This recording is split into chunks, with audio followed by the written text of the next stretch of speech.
Hi అండి. Welcome back to our channel Satya Chennu. ఎలా ఉన్నారండి అందరూ? నేను బాగున్నాను. మీరు చాలా బాగుండాలని కోరుకుంటున్నాను.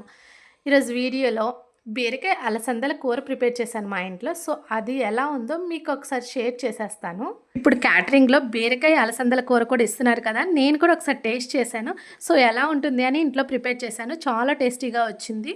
బీరకాయ అంటే చాలామంది ఇష్టపడరు కదా, ఓన్లీ పత్యం వాళ్ళు మాత్రమే తినాలి అన్నట్టుగా పడిపోయింది దాని మీద ముద్ర.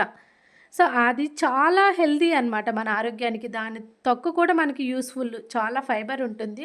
ఆ ఫైబర్ మన డైజెషన్కి చాలా బాగా ఉపయోగపడుతుంది. సో బీరకాయ ఇష్టం లేని వాళ్ళు ఇలాగ అలసందలు కానీ రాజ్మా కానీ యాడ్ చేసుకొని వండుకోండి, చాలా టేస్టీగా ఉంటుందన్నమాట. ఈ రెసిపీ ఎలా చేసుకోవాలో తెలుసుకోవాలంటే లేట్ చేయకుండా వీడియోలోకి వెళ్ళిపోదాం. ఇక్కడ నేను స్కిన్ ఉన్న అలసందలు తీసుకొని నైట్ నానపెట్టేసుకున్నాను. ఓవర్ నైట్ అనేది సోక్ చేసుకున్న తర్వాత నెక్స్ట్ డే మార్నింగ్ కుక్కర్లో వేసి 2 విజిల్స్ వచ్చే వరకు ఉడికించుకోవాలి. వాటర్ ఎక్కువగా కాకుండా కొంచెం సరిపడా పోసుకొని ఉడికించుకోవాలి. స్టవ్ పైన ప్యాన్ పెట్టుకొని 1.5 టేబుల్ స్పూన్ ఆయిల్ యాడ్ చేసుకొని పోపు దినుసులన్నీ యాడ్ చేసుకోవాలి. ఆవాలు, జీలకర్ర, మినపప్పు, పచ్చెనగపప్పు. ఇక్కడ నేను 2 ఎండుమిర్చి చేసుకున్నాను. కావాలంటే ఎండుమిర్చి ప్లేస్లో పచ్చిమిర్చి అయినా యాడ్ చేసుకోవచ్చు.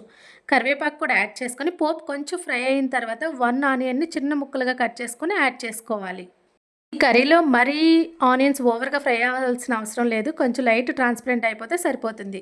అప్పుడు కట్ చేసి పెట్టుకున్న బీరకాయ ముక్కల్ని యాడ్ చేసుకోవాలి. పీల్ చేసుకొని కట్ చేసుకున్న బీరకాయ ముక్కల్ని యాడ్ చేసుకొని పసుపు, ఉప్పు యాడ్ చేసుకొని మొత్తం ఒకసారి మిక్స్ చేసుకున్న తర్వాత మూత పెట్టి కుక్ చేసుకోవాలి.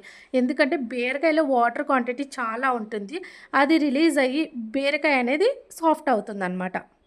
అలసందలు మీరు ఉడికించుకోకపోతే ఈ స్టేజ్లో అలసందలు యాడ్ చేసుకొని ఉడికించుకోవచ్చు. ఈ వాటర్లో కూడా అలసందలు ఉడికిపోతాయి. నేను ముందే బాయిల్ చేసి పెట్టుకున్నాను కాబట్టి ఇందులో వచ్చిన వాటర్ అంతా ఎగిరిపోయిన తర్వాత నేను అలసందలను యాడ్ చేసుకుంటున్నాను.